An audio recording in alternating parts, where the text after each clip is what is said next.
Bismillahirrahmanirrahim. Assalamualaikum warahmatullahi wabarakatuh. Pada kesempatan kali ini, saya akan melanjutkan perkuliahan paket pilihan kefarmasian, farmasi masyarakat dan regulasi. Alhamdulillah, walaupun masih dalam masa tanggap darurat COVID, kita masih dapat beraktivitas ya, meskipun terbatas gitu. Jadi semoga Allah Tuhan Yang Maha Esa melindungi kita semua dan ya kita bisa beraktivitas seperti sedia kala begitu ya. Nah, topik yang akan saya sampaikan adalah mengenai pengembangan program intervensi kesehatan di masyarakat. Topik pembelajaran dari saya meliputi 4 hal ini, yaitu tentang medication use behavior and need for change, kemudian model for change in health and behavior, program planning and evaluation, kemudian ada research method and social pharmacy. Jadi walaupun mungkin kalian sudah mendapatkan mata kuliah tentang metodologi penelitian, nanti kita akan fokus untuk membahas penelitian-penelitian di sosial farmasi dan mungkin saya tambahkan tentang metode lain yang bisa kita gunakan juga untuk penelitian di farmasi masyarakat gitu ya. Kemudian nanti kita akan mengerjakan project bersama-sama ya. Mengerjakan project per kelompok, nanti saya akan jelaskan lebih detail untuk projectnya. Nah, yang topik 1 dan 2 ini akan saya sampaikan secara asinkronus, jadi seperti ini ya, seperti recording audio seperti ini. Kemudian nanti kita akan melakukan Zoom untuk menjelaskan tentang ini, research method dan juga projectnya. Nah, ini kita mulai dengan topik yang pertama tentang medication use behavior and the need for change. Warming up questions ya, mengapa kita perlu mempelajari tentang perilaku? Kita juga sudah mempelajari tentang ilmu sosial dan perilaku farmasi, ada mata kuliah itu di semester 3 ya kalau tidak salah gitu ya. Mengapa kita mempelajari tentang perilaku? Karena kesehatan individu itu sangat erat hubungannya dengan perilaku. Coba ya kita coba pikirkan atau buat list perilaku keseharian kita yang tidak ada pengaruhnya sama sekali terhadap kesehatan, kira-kira ada tidak? Perilaku kita makan jelas, kita istirahat tidur jelas gitu ya. Perilaku berkendara misalnya, jelas ada hubungannya ya. Berkendara yang tidak aman misalnya akan berisiko untuk kecelakaan misalnya, nantinya kan pasti akan ada impact-nya terhadap kesehatan gitu ya. Jadi sepertinya banyak hal dari perilaku keseharian kita itu akan ada impact-nya terhadap kesehatan ya. Jadi, atau mungkin tadi ya, pikirkan tentang perilaku keseharian kita, konsekuensinya apa terhadap kesehatan. Mungkin besar atau kecil ada ya konsekuensinya terhadap kesehatan, sehingga itu tadi sangat erat ya kaitannya antara kesehatan dengan faktor perilaku. Walaupun ada memang penyakit yang mungkin tidak disebabkan oleh perilaku misalnya ya, disebabkan oleh genetik, tetapi banyak kasus, banyak hal, banyak permasalahan atau penyakit itu disebabkan oleh faktor perilaku. Nah, ini contoh jelasnya ya, lebih jelasnya seperti tadi saya sampaikan, walaupun ada penyakit yang itu memang disebabkan oleh murni faktor genetik, tetapi banyak penyakit itu juga disebabkan oleh perilaku. Misalnya penyakit infectious disease, TB, AIDS, kemudian infectious disease, lung cancer, pelvic cancer, hypertension, diabetes, misalnya disebabkan oleh perilaku individu atau perilaku seseorang. Misalnya perilakunya apa? Abusing drugs, kemudian risky sex behavior, kemudian misalnya ada unhealthy environment, kemudian unhealthy lifestyle, smoking, eating fast food, dan sebagainya itu ya. Jadi banyak faktor-faktor perilaku yang bisa menjadi trigger adanya permasalahan di bidang kesehatan. Nah, untuk mengatasi permasalahan ini, bagaimana caranya? Atau mungkin untuk prevention ya, bagaimana caranya? Yaitu dengan melakukan perubahan suatu perilaku. Nah, perubahan suatu perilaku ini kan tidak mudah ya. Bagaimana kita membuat suatu program tujuannya adalah untuk perubahan perilaku gitu ya, tapi program tersebut adalah efektif. Jadi program-program efektif sehingga kita perlu mempelajari tentang model-model atau teori-teori bagaimana membuat suatu intervensi yang powerful efeknya nanti.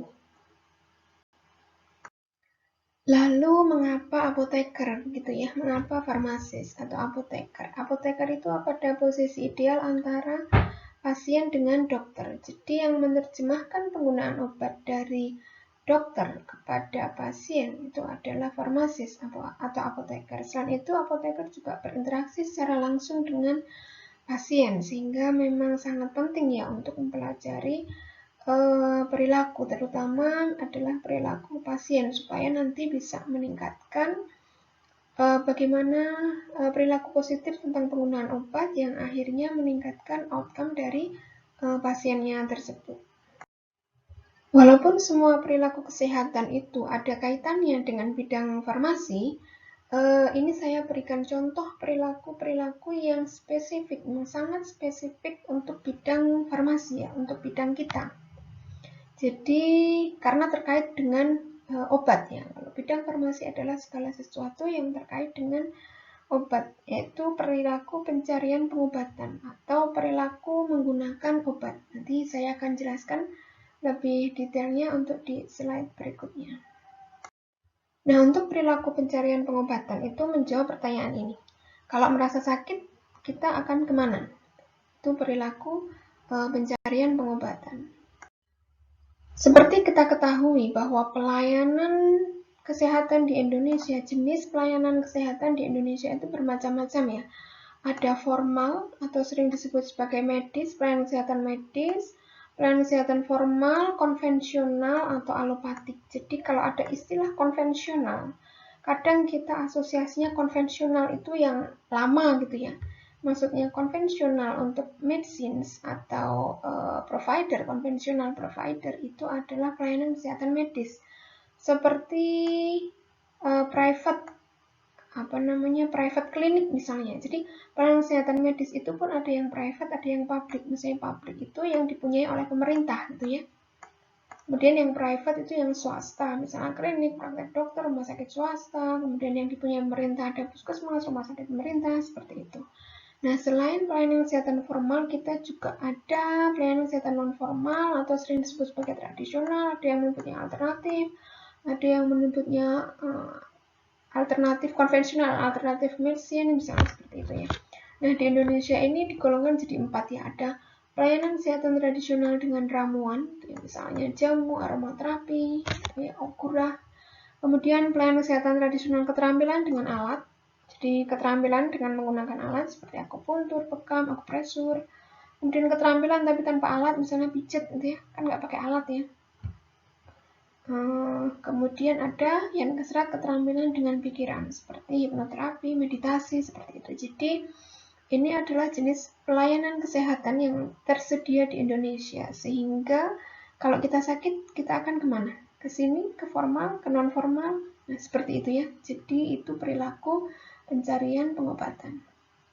Nah, ini ada model yang dikembangkan oleh Kroger tentang faktor-faktor yang menentukan pilihan pengobatan atau determinants of choice healthcare services. Ini kalau ingin melihat lebih detailnya lagi tentang model ini bisa dilihat di artikel ini ya. Artikelnya memang sudah cukup lama. Berdasarkan model tersebut, ini dilihat di sini yang tengah ya, choice of healthcare resources. Itu maksudnya bagaimana seseorang itu memilih pelayanan kesehatan, apakah ke tradisional, di sini disebutnya traditional healer, apakah ke modern, maksudnya yang tadi pelayanan medis, apakah langsung membeli obat di apotek misalnya, atau di toko obat, atau di warung, kemudian apakah melakukan self treatment, atau bahkan mungkin no treatment, itu akan dipengaruhi oleh yang pertama adalah perceived morbidity. Perceived morbidity itu persepsi tentang kesakitannya. Persepsi tentang kesakitannya itu seperti ini. Jadi kalau kita merasakan suatu simptom, kita mempersepsikan, oh apakah simptom ini merupakan sesuatu yang parah atau tidak misalnya. Oh, ini simptomnya ringan saja, jadi saya tidak perlu mencari pengobatan misalnya seperti itu ya. Jadi ada persepsi atau perceived morbidity yang berinteraksi dengan karakteristik dari subjeknya atau karakteristik individunya. Kemudian dipengaruhi juga oleh karakteristik dari penyakitnya dan juga persepsi individu tersebut terhadap penyakitnya. Kemudian ada faktor lain yaitu karakteristik dari health services-nya juga. Itu mempengaruhi bagaimana seseorang memilih tempat pelayanan kesehatan. Apakah ke bermacam-macam tempat pelayanan kesehatan yang tersedia di suatu wilayah seperti itu. Nah, ini adalah tadi ya detail dari karakteristik dari individu itu apa saja. Misalnya usia, jenis kelamin, status pernikahan, kemudian ethnic group, kemudian derajat adaptasi budaya, tingkat pendidikan, pekerjaan, misalnya seperti itu ya, kepemilikan aset, sosioekonomik, bagaimana individu itu berinteraksi dengan keluarga, dengan masyarakat, misalnya seperti itu. Ini termasuk di dalam karakteristik dari individu. Nah, kemudian karakteristik dari penyakit dan persepsi individu terhadap penyakit tersebut. Jadi, apakah penyakit itu kronis atau penyakit akut, parah atau ringan, bagaimana individu itu mempersepsikan parah atau ringan dari penyakit tersebut, persepsi penyebab etiologis dari penyakitnya, apakah dipersepsikan sebagai penyebab itu natural, maksudnya penyebab yang biasa atau yang supernatural gitu ya. Kemudian bagaimana ekspektasi terhadap hasil treatmentnya nanti, apakah itu penyakit psikosomatis atau penyakit somatis. Nah, itu nanti akan mempengaruhi individu di dalam menentukan tempat pelayanan kesehatan yang akan dipilihnya. Kemudian yang ketiga adalah karakteristik sistem layanan kesehatan. Ini meliputi keterjangkauannya.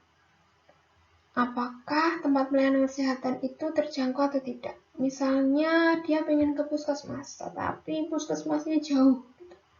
Saya tinggalnya di remote area, misalnya di desa misalnya seperti itu ya, sehingga kalau mau ke puskesmas harus naik transportasi umum gitu misalnya, sehingga apakah tempat pelayanan kesehatan itu terjangkau atau tidak? Kalau tidak terjangkau, sehingga mungkin masyarakat atau individu tersebut akan memilih yang dekat saja misalnya gitu ya. Kemudian ketertarikan dan sikap terhadap pilihan provider. Jadi saya memang percayanya ya sama dokter misalnya seperti itu, atau saya memang percayanya terhadap pengobatan tradisional misalnya, saya tertarik dengan pengobatan tradisional misalnya seperti itu ya. Kemudian penerimaan kualitas dan komunikasi, penerimaan terhadap sistem pelayanan kesehatan itu, acceptability, quality, communication gitu. Nanti akan kita lihat contoh-contohnya. Kemudian biaya, faktor biaya ini yang terakhir ya. Jadi bagaimanakah biaya sistem layanan kesehatan tersebut ya. Mungkin kita sering mengasumsikan kalau tidak ada biaya banyak orang yang mau gitu ya, tapi belum tentu juga gitu ya, karena ada persepsi bahwa misalnya suatu pelayanan kok tanpa biaya, kita tidak mengeluarkan biaya, bagaimana kemudian mempertanyakan bagaimana kualitasnya misalnya seperti itu ya. Jadi karakteristik ini nanti akan mempengaruhi seseorang di dalam memilih tempat pelayanan kesehatan. Nah, ini adalah contoh-contoh bagaimana karakteristik subjek itu mempengaruhi tentang pilihan pengobatan yang tadi ya. Bagaimana perilaku pencarian pengobatan. Ini berdasarkan penelitian-penelitian yang dilakukan di Indonesia ya, penelitian-penelitian yang banyak dilakukan di Indonesia. Yaitu misalnya bahwa usia, jumlah anggota keluarga, pendidikan, dan ekonomi menentukan pilihan jenis pelayanan kesehatan. Misalnya, keluarga dengan tingkat ekonomi lebih tinggi, lebih memilih tempat pelayanan kesehatan yang swasta. Orang tua dan yang bertempat tinggal di daerah pedesaan, misalnya, lebih memilih untuk mencari pengobatan tradisional. Karena keterjangkauan mungkin akan lebih terjangkau seperti itu. Kemudian sebagian besar orang menggunakan obat tradisional atau alternatif itu atas rekomendasi dari orang lain. Kemudian ada cultural belief yang juga lebih memilih untuk penggunaan obat-obat tradisional. Nah, ini juga contoh dari hasil penelitian yang lain ya. karakteristik penyakit dan persepsi individu terhadap penyakit. Jadi ada kepercayaan yang kuat di masyarakat di Indonesia bahwa mental illness itu disebabkan oleh hal yang supernatural. Kan kita masih banyak kita jumpai ya yang seperti itu ya. Jadi menganggap bahwa mental illness itu disebabkan oleh hal-hal yang supernatural, sehingga kemana orang itu mencari pengobatan untuk mental illness, sehingga cenderung pertama kali membawanya ke pengobatan tradisional atau spiritual bahkan seperti itu ya. Jadi persepsi terhadap suatu penyakit itu akan pengaruhi pilihan perilaku pencarian pengobatan itu tadi. Kemudian ada anggapan kalau masyarakat ada anggapan di masyarakat kalau diabetes itu misalnya penyakitnya orang yang gemuk, karena ada kaitannya dengan pola makan gitu ya. Mungkin dipersepsikan bahwa diabetes itu orang yang pola makannya berlebihan sehingga dia itu gemuk. Kemudian ada yang persepsikan penyakitnya orang kaya sehingga saya itu merasa tidak kaya, tidak mungkin untuk terkena diabetes, misalnya seperti itu ya. Jadi ada anggapan-anggapan seperti itu di Indonesia. Nah, ini juga berdasarkan penelitian yang dilakukan di Indonesia, sebagian besar pasien mengetahui kalau diabetes itu bisa disebabkan oleh keturunan diet atau perubahan lifestyle. Jadi kalau kita tanya, masyarakat itu mungkin sudah mengetahui gitu ya, tapi persepsi mereka bagaimana? Jadi kalau ada keluarga lain yang menderita diabetes, ya berarti diabetesnya dia karena keturunan gitu ya. Jadi misalnya seorang pasien itu terdiagnosa untuk diabetes. Kalau misalnya dia merasa bahwa oh tante saya juga ada diabetes, oh nenek saya juga dulu menderita diabetes, misalnya seperti itu ya. Berarti saya itu diabetesnya karena keturunan. Kalau tidak ada keturunan berarti mungkin karena pola makan ya, gitu ya. Tapi kemudian ada yang bingung gitu, misalnya merasa tidak punya keturunan, kemudian merasa bahwa dietnya itu juga biasa-biasa saja, saya makannya ya seperti biasa-biasa saja, seperti orang lain yang lain, tidak terlalu banyak makan gula gitu ya. Tapi kenapa kok saya kena diabetes misalnya? Nah, persepsi yang seperti itu kemudian bingung gitu ya, orang seperti ini bisa jadi kemudian tidak yakin bahwa dirinya itu kena sakit diabetes gitu, karena merasa bahwa tidak ada faktor risiko pada dirinya gitu. Sehingga mempersepsikan mosok sih saya kena diabetes misalnya ya, kemudian tidak percaya, kemudian tidak mau menjalani treatment, menghentikan pengobatan, atau mungkin mencari pengobatan lain misalnya seperti itu ya.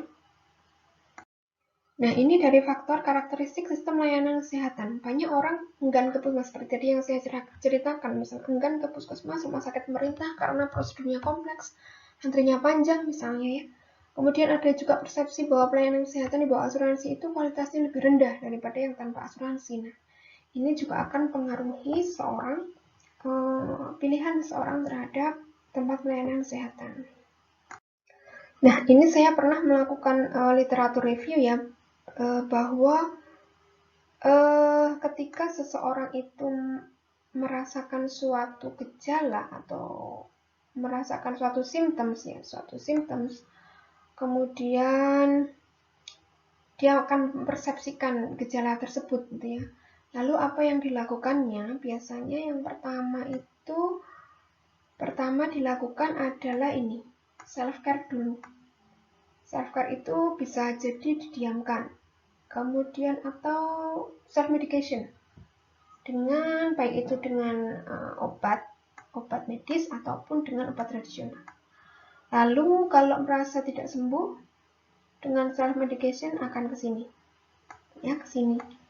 mencari pengobatan medis, atau maksudnya ke tempat pelayanan kesehatan medis gitu, biomedical services provider.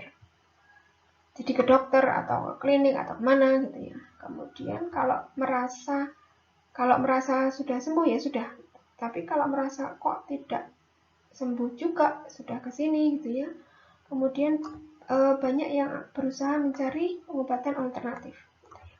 Misalnya pasien-pasien diabetes merasa menggunakan obat sudah terlalu lama, kok sama saja ya tidak sembuh, saya kena tetap diabetes seperti itu, sehingga mencari pengobatan alternatif. Ada juga yang menggunakannya bersama-sama ini ya, yang keempat ini. Jadi dua-duanya digunakan bersamaan. Kemudian ada juga yang sudah sudah melakukan pengobatan tradisional misalnya, kemudian ternyata obat tradisional juga tidak berefek juga, sama saja kembali lagi gitu ya, yang ketiga kembali lagi untuk menggunakan biomedical services. Tetapi yang ketiga ini adalah tadi kalau penyakitnya itu dipersepsikan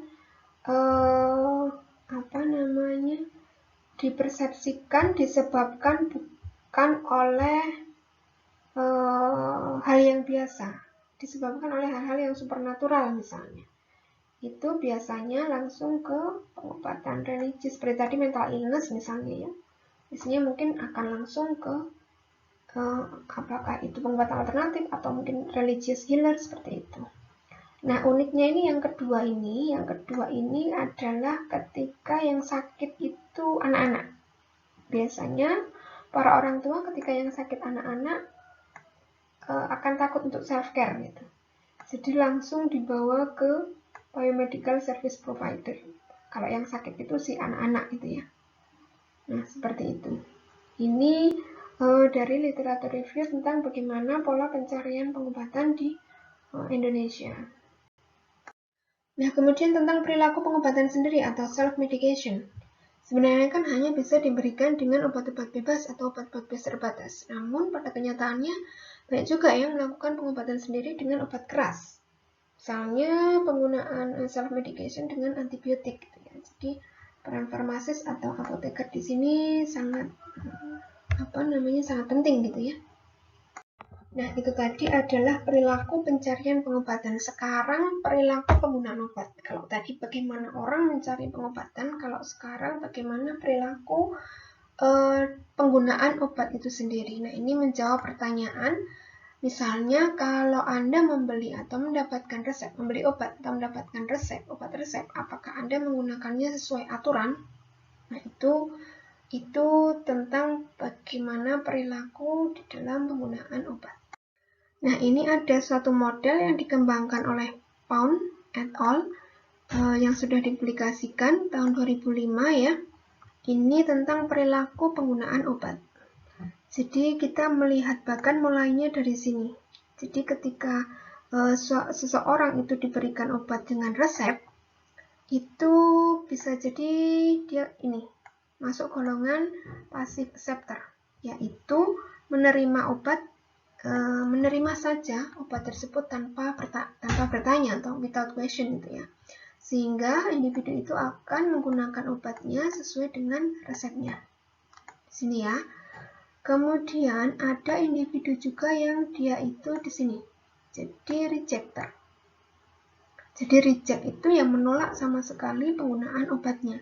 Seperti tadi misalnya didiagnosa oleh dokter, misalnya kena diabetes, tapi kemudian merasa tidak yakin, jadi walaupun diberikan obat ya tidak digunakan, gitu ya, misalnya itu ya.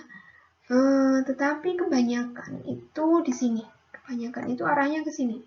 Jadi banyak individu atau masyarakat itu merasa khawatir, gitu ya, mempunyai kekhawatiran, mempunyai concern tentang penggunaan suatu obat, sehingga concern itu yang kemudian menimbulkan suatu perilaku, saya ingin menggunakan obat sesedikit mungkin gitu ya. Nah, kemudian karena concern tersebut, biasanya individu itu akan melakukan evaluasi sendiri tentang obatnya. Akan melakukan evaluasi. Misalnya setelah menggunakan obat ini kok saya rasa seperti ini gitu ya. Setelah menggunakan obat kok lebih banyak hal-hal buruk yang saya alami misalnya menjadi efek sampingnya lebih banyak dan sebagainya. Jadi ada proses evaluasi tersebut. Nah, dari hasil proses evaluasi tadi, individu tersebut bisa menjadi active acceptor. Jadi setelah melakukan evaluasi, menimbang-nimbang manfaat dibandingkan dengan kerugian misalnya, itu kemudian menerima penggunaan obat itu setelah melakukan evaluasi. Jadi kalau yang di sini itu kan menerima tanpa questions, tanpa ada evaluasi. Kalau yang di sini dia mengevaluasi dulu. Kemudian walaupun pada akhirnya akan menggunakan obat dan sesuai dengan apa yang diresepkan, tetapi sudah melakukan proses evaluasi. Oh, memang saya membutuhkan obat ini karena setelah menggunakan obat ini, misalnya saya merasakan manfaat yang jauh lebih baik, gitu. Saya merasakan adanya perbaikan misalnya. Kemudian ketika proses evaluasi tersebut, setelah proses evaluasi tersebut bisa juga ke sini, gitu ya, menjadi individu yang aktif modifier. Aktif modifier yaitu modify regimen after evaluating it. Jadi dia akan menggunakan obatnya, tetapi tidak seperti yang diresepkan. Misalnya setelah melakukan evaluasi, loh, kok saya setelah menggunakan obat ini kok malah jadi, misalnya contoh yang konkret saja, misalnya menggunakan obat diabetes. Saya kalau pagi itu minum Klimepirid, pagi hari itu minum Klimepirid kok jadi gliyeng ya, misalnya seperti itu ya, kok jadi lemas, malah jadi gemetar gitu ya. Mungkin karena ya ini kita nggak tahu, apakah bisa jadi menggunakan obatnya aturan pakainya tidak tepat gitu ya. Seperti itu, karena merasakan efek yang tidak diinginkan itu, akhirnya mungkin memodifikasi gitu. Oh, saya coba mungkin gemetar itu mungkin karena obatnya dosisnya terlalu tinggi gitu. Sehingga gula darah saya drop. Saya coba untuk mengurangi dosisnya. Jadi saya minum separuhnya saja gitu. Saya minum separuhnya saja. Sehingga itu menjadi active modifier ya. Jadi minum separuhnya saja tanpa melaporkan kejadian efek samping tersebut kepada dokter misalnya. Jadi memodifikasi sendiri dosisnya, aturan pakainya dan sebagainya. Itu. Ketika concern itu, jadi hasil proses evaluasi tersebut tidak menemukan, jadi setelah dievaluasi misalnya tidak merasakan benefitnya dari penggunaan obat, itu bisa jadi akan reject juga ya. Jadi kalau yang di sini menerima, kemudian di sini memodifikasi, bisa jadi setelah proses evaluasi itu dia akan mereject menggunakan obat ya. Jadi banyak kasus misalnya pada diabetes ya, dia menstop, jadi menghentikan penggunaan obatnya setelah beberapa lama, mungkin karena proses evaluasi mandiri itu tadi. Nah, kemudian di artikel ini disebut sebagai resisten, orang yang resisten, resisting medicine, ya, orang yang resisten terhadap penggunaan obat. Jadi keinginan untuk menggunakannya sesedikit mungkin, sehingga dia mereject penggunaan obatnya atau memodifikasi penggunaan obatnya setelah mengevaluasinya. Nah, ini kalau ini perilaku penggunaan obat khususnya untuk kasus diabetes, hasil penelitian yang saya lakukan beberapa waktu lalu gitu ya, bagaimana saya melihat bagaimana pasien-pasien itu menggunakan obat diabetesnya. Jadi yang pertama, ketika mendapatkan suatu diagnosis, didiagnosis oleh dokter mempunyai diabetes, biasanya pasien tersebut akan menggunakan obat, jadi meminum obat yang diresepkan itu untuk suatu periode tertentu. Nah, kemudian setelah suatu periode tertentu, dia akan melakukan tadi self-evaluation ya, yang disebut sebagai self-evaluation yaitu evaluasi sendiri. Nah, pada kasus di Indonesia, self-evaluation itu dilakukan juga dengan membandingkan benefit dan manfaat dari obat medis terhadap obat tradisional ya, sehingga perilakunya menjadi lebih kompleks gitu. Sebagian besar ke sini, bawah sini ya. Jadi mencoba untuk menggunakan obat tradisional juga dengan bermacam-macam alasan, ingin sembuh, kemudian merasakan efek samping dari obat medis, kemudian merasakan ketidakefektifan dari pengobatan medis, kemudian ingin kembali back to nature gitu ya. Jadi ini panahnya bolak-balik karena ada yang dia coba, misalnya sudah coba obat tradisional, obat medis di sini, kemudian mencoba obat tradisional, kemudian balik lagi ke obat medis lagi gitu ya. Atau mungkin ada yang menghentikan dulu obat medisnya, mau coba obat tradisional, kembali lagi nanti ke obat medis. Ada yang setelah mencoba obat tradisional balik lagi obat medis tanpa mencoba lagi. Ada yang berselang-seling, ada yang dilakukan bersamaan. Jadi dua-duanya diminum gitu. Nah, kemudian ada juga sebagian kecil yang kesini, jadi terus meminum obat dari dokter gitu ya, obat dari dokter karena punya kepercayaan dengan berbagai macam alasan juga gitu ya.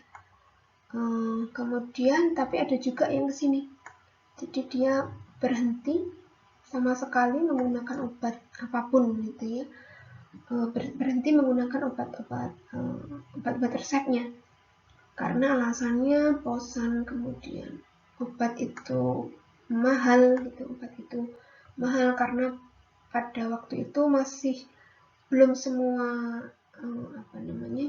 masyarakat masuk di dalam program BPJS gitu. Kemudian ada juga yang mungkin karena kurang pengetahuan, tidak mengetahui kalau obat diabetes itu harus digunakan secara terus-menerus gitu ya. Ini gambaran perilaku penggunaan obat khususnya untuk obat-obat diabetes di Indonesia.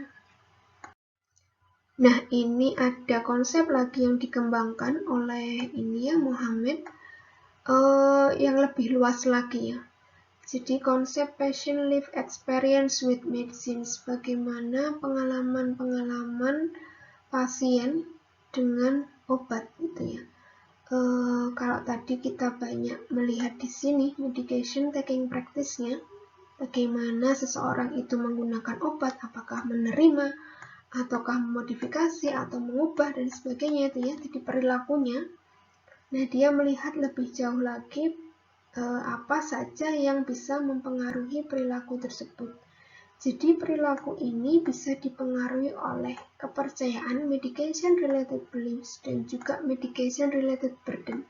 Medication related burden atau segala sesuatu yang itu memberatkan, yang kemudian mempengaruhi bagaimana seseorang itu menggunakan obatnya. Ini banyak kategori dari medication related burden, kemudian banyak kategori juga dari beliefs-nya. Beliefs itu kepercayaan gitu ya, kepercayaan.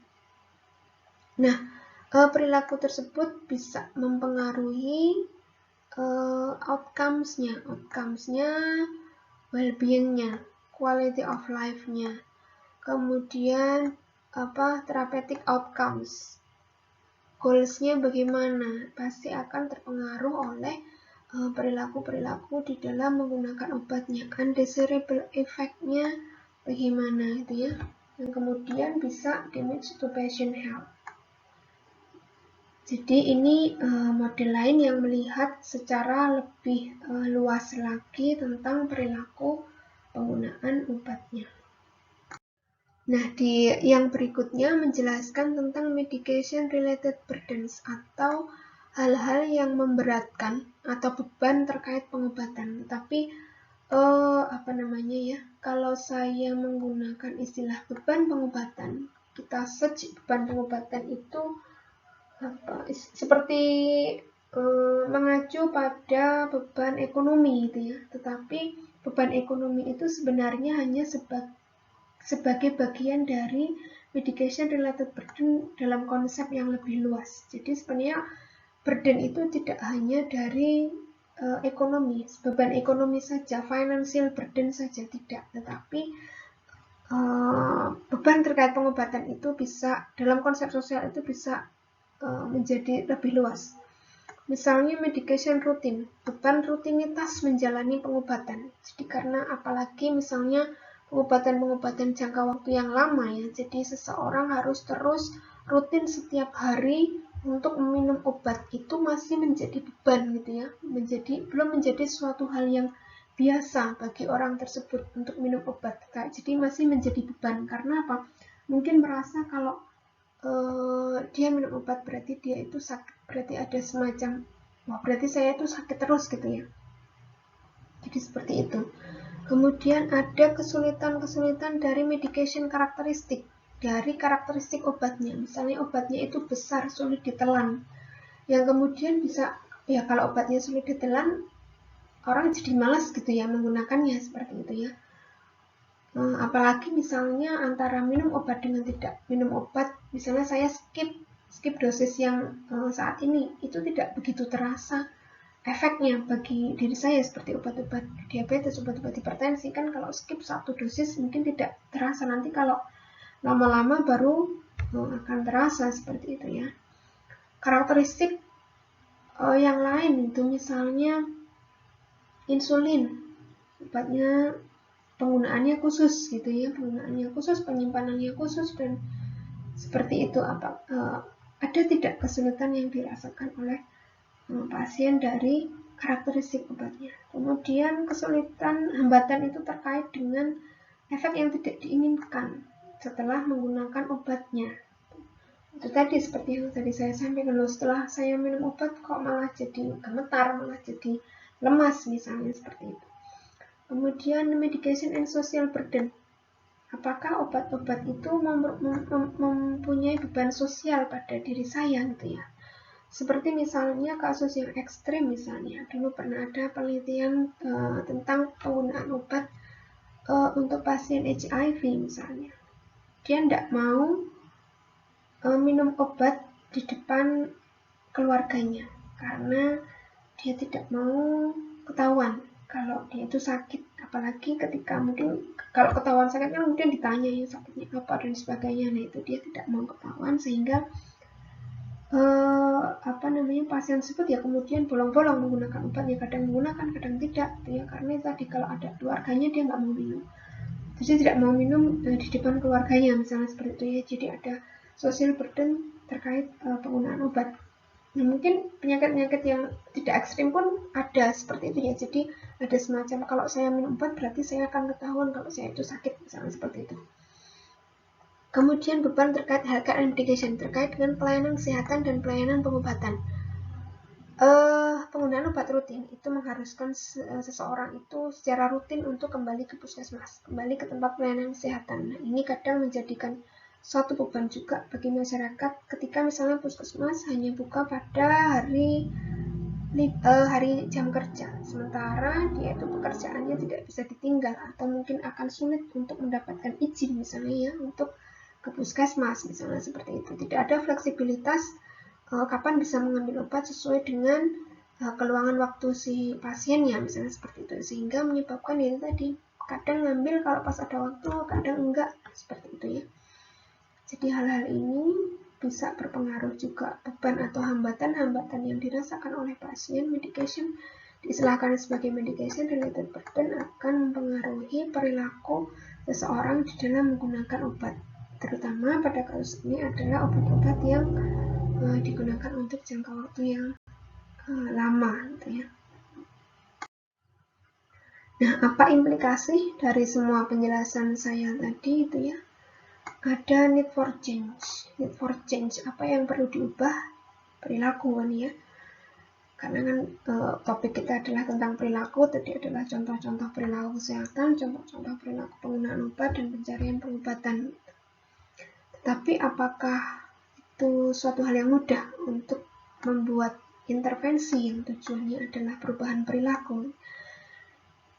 Jadi kadang ada intervensi yang dilakukan tujuannya hanya untuk meningkatkan pengetahuan, bukan hanya ya stepnya ya, step awal adalah meningkatkan pengetahuan. Tetapi sebenarnya tujuan akhirnya apa? Tidak hanya peningkatan pengetahuan saja kan ya. Kalau sudah tahu itu kenapa? Ngapain gitu ya? Kalau sudah tahu apakah nanti kemudian perilakunya bisa berubah atau tidak gitu ya. Banyak penelitian yang hasilnya itu pengetahuannya sudah bagus, tetapi tidak juga pengetahuan yang bagus itu tercermin di dalam perilakunya.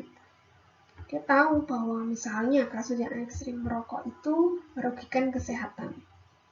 Tahu gitu ya, tahu zat apa saja yang terkandung di dalam rokok dan sebagainya. Tetapi belum tentu pengetahuan itu kemudian menjadi suatu perilaku yang kemudian dia berhenti merokok misalnya. Seperti itu ya. Jadi kemudian hal ini kenapa sehingga kita perlu memahami tentang tadi teori-teori, kemudian nanti model-model yang bisa kita gunakan untuk pengembangan intervensi supaya intervensi tersebut efektif. Ya, nanti kita akan bahas di penjelasan berikutnya.